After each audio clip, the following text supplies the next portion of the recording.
I'm Henrik, founder and CEO of Perdoo. A while ago we launched an OKR crash course video and it was exciting to see how it helped other organizations getting started with OKR.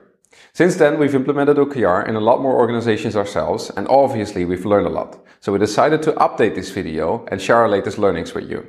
So if you're new to OKR or just getting started, this video will cover everything you need to know. Let's first have a look at what OKR actually is. OKRs is two different things. On the one hand, it's a way to structure your goals, and on the other hand, it's a framework that contains a bunch of rules and best practices to help you manage these OKRs in your organization. Let's first have a look at how you're used to manage goals. Imagine you want to accelerate revenue growth in your organization. You would then set yourself another goal to generate, for instance, 1 million in revenue from new businesses. And then you would go on to set yourself even more goals, such as to attend 10 conferences and have 50 sales calls per week. So now you end up with this list of goals that all feels equally important, but the only thing that truly matters is to accelerate revenue growth. Now, if you would structure these goals as an OKR, you would have much more clarity about what really is important to you. Your objective will be to accelerate revenue growth. Your key result will be to generate 1 million in new biz revenue. Together, they form the outcome that you want to achieve. Your initiatives are the things that you'll be doing, and that will be to attend 10 conferences and to have 50 sales calls per week. Now you will probably find that it takes more effort to structure goals as OKRs. However, this is time well spent since you will have a lot more clarity about what really is important. And that clarity is key if you are collaborating with dozens, if not hundreds of people throughout your organization. Now that we've seen that OKR is essentially just a way to structure your goals and why it's so important to structure your goals as OKRs, let's have a look at the framework and where it's coming from. It all started with management by objectives, a concept first introduced by Peter Drucker in his book The Practice of Management, which was first published in the early 1950s. Ever since then, objectives became a critical part of running a business. Now that organizations started using objectives more and more, they learned a lot about what makes a good objective. This was neatly summarized by George Doran's SMART criteria. Based on his SMART criteria, every objective had to be specific, measurable, achievable, relevant, and time-bound. Kaplan and Norton developed a framework called the Balanced Scorecard in 1992. The Balanced Scorecard is a great methodology to set the strategic agenda for the organization, but its limitations are that it's not really driving the execution. Now all these three concepts come together in the framework OKR, which really became popular ever since Google implemented it in 1999. It contains all the learnings of management by objectives, it has criteria for how best to structure your objectives, and it bridges the gap between strategy and execution. So OKR really is a strategy execution tool. The true father of OKR is Andy Grove, who co-founded Intel together with Gordon Moore. He published a book in 1983 called High Output Management, in which he first coined the term objectives and key results. He took Peter Drucker's management by objectives and further developed it by adding key results to it. John Doerr, who worked at Intel, learned about OKR directly from Andy Grove. Later on he left Intel to join KPCB, a well-known investment firm. When KPCB invested in Google, John Doerr presented the concept of OKR to Larry Page and Sergey Brin. They were really excited about it and decided to start using OKR when they were only 40 people. They still use it today when they are 60,000 people. From Google, it spread to a lot of other organizations, also outside of Silicon Valley and outside of the technology industry. And this is why today companies like Perdoo are on the rise that help organizations become successful through OKR. Now why should this all matter to you? Time and time again, studies find how difficult strategy execution really is. For instance, Kaplan and Norton found in 2005 that 9 out of 10 organizations failed to execute their strategy. Donald So found in his research from 2015 that 45% of middle managers could not name even one of their organization's top priorities. And these middle managers are essentially responsible for executing that strategy. But apparently they have no clue what that strategy is. Also, 95% of employees doesn't know or doesn't understand their organization strategy. How can they make sure that whatever they are doing is actually helping to realize that strategy?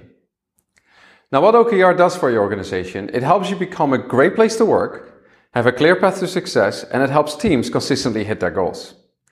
Now, it helps you become a great place to work by granting more autonomy to teams. You make them responsible for objectives without dictating to them how they need to realize those objectives.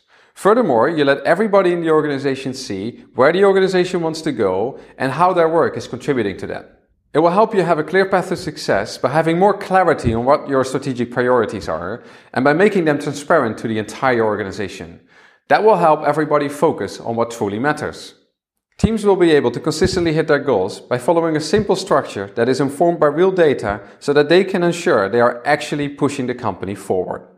Now that we've seen where the OKR framework is coming from and the value it will bring to your organization, let's have a closer look at the anatomy of an OKR. The objective tells you where to go. Objectives are statements that inspire and set direction.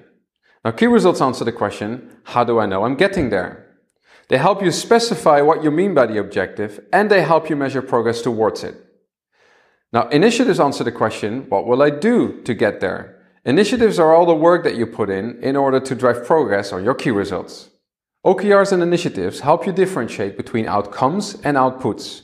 Organizations usually buzz with activity, but which outcomes is all that activity intended to achieve? Imagine you're a surgeon and you performed a technically flawless surgery. That will be an output. If the outcome still was that the patient died, would you consider yourself successful? Your OKRs are your outcomes, and your initiatives are your outputs. Now let's have a look at a few examples of good OKRs and initiatives. A good objective could be to conquer the US market, or to become an awesome place to work. Another good objective could be to make our customers love our support team. If we zoom in on that latter example, examples of key results could be a customer satisfaction score of 97%, an average first response time of 1 hour, and an average solution time of 12 hours. Now, initiatives that you could have to realize that OKR could be to interview 10 support rep candidates to help you bring down your average response time, for instance, to publish an FAQ to make sure that you get in fewer tickets and people can find answers to their most popular questions themselves, as well as to launch an in-app live chat, which will make it a lot easier for people to connect with your support team. A bad objective would be to triple our valuation price. An objective should not be measurable. You'll often read that an objective should not contain a number, and then people try to hide the number in the word triple, which obviously means nothing else as times 3. Better than focusing on not adding a number to your objective will be to make sure that your objective is simply not measurable. A bad key result will be to close tons of new accounts, because key results have to be measurable and tons of isn't. People will have different definitions of what tons of really means, which means that you have no clarity of expectations. Capture 100% market share is also a bad key result. Key results can be ambitious, but they should not be impossible. And 100% market share for most organizations is definitely impossible and can therefore be demotivating. A good objective would be to make so much revenue that we wildly increase our valuation. Now the objective isn't measurable, but it is inspiring. A good key result will be to close 85 new accounts, because now you can actually measure progress towards it. And capture 30% market share would also be a good key result, because this is probably ambitious, but hopefully not impossible. Now that you know how to structure an OKR and what a good OKR looks like, let's have a look at how OKR works when you roll it out in your organization. We recommend you to always start with your ultimate objective. That ultimate objective will serve as the Northern Star for your entire organization. You can look at your mission and vision to construct your ultimate objective. For instance, Walmart's vision is to become the worldwide leader in retailing. Their mission is to help people save money so that they can live better. Together they would form the ultimate objective to become the worldwide leader in retailing by saving people money so they can live better. That ultimate OKR appears at the very top of your OKR hierarchy. An ultimate OKR usually lasts for decades and forms the inspiration for your annual company OKRs. Your annual company OKRs are executed through the group OKRs that are usually quarterly. The group OKRs are being realized through the initiatives that you create. The process that most organizations follow to manage their OKRs is what we call the executional heartbeat. Leadership defines the company OKRs for the upcoming year, usually in December. We strongly recommend you to survey every employee in your organization and ask them to suggest one OKR for the next year. This is a great way to get a feeling of what all the employees believe should be a priority. Once these company OKRs are known, teams and departments can create their own quarterly OKRs, and they usually do so at the beginning of a quarter. Once they are finalized, they can start working on their initiatives. We strongly recommend you to sit together with your team at least once every 2 weeks to review progress and stay on top of your OKRs. This is to ensure that you will consistently hit your goals. When the quarter has ended, it's critical to sit together with your team to reflect on your OKRs of the past quarter by closing them and capturing your learnings.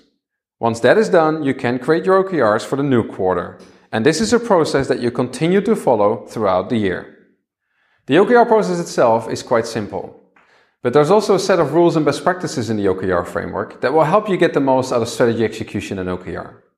However, especially if your organization is new to OKR, these rules can be a bit overwhelming. Introducing OKR is essentially change management, and we recommend you to introduce change gradually. So here are our recommendations for the best practices that you should get started with. First of all, you need to set them frequently. Company OKRs are usually set annually, and teams and department OKRs are usually set quarterly. You should not have too many OKRs. OKRs will help you focus on what's most important right now, and focus also means that you have to say no to things. Try to avoid putting everything that you're doing in your OKRs. Your OKR should be focused on everything that you want to build, to change, or to innovate. Then you have to make sure that your OKRs are transparent. You want to involve everyone in your organization. That means that everybody should be able to see what the priorities for the company are, as well as for all the different teams and departments. This transparency is also a requirement for alignment. The company OKR should be visible to everybody so that all teams and departments can make sure that whatever they are focusing on is indeed helping push the company in the right direction. Progress needs to be updated regularly. We recommend at least once every 2 weeks, but better would even be once every week. Seeing progress taps into a deep human need, and Professor Emerbill from Harvard found that there's a direct correlation between the frequency with which you update progress and the likelihood that you'll attain that goal. Lastly, you should appoint an OKR ambassador. The OKR ambassador will be responsible for implementing and managing your OKR program. Now that you've heard what makes OKR such a powerful tool for strategy execution, I hope you have enough input to get started with OKR. For more information, visit our website on perdoo.com or check out the links in the description of this video.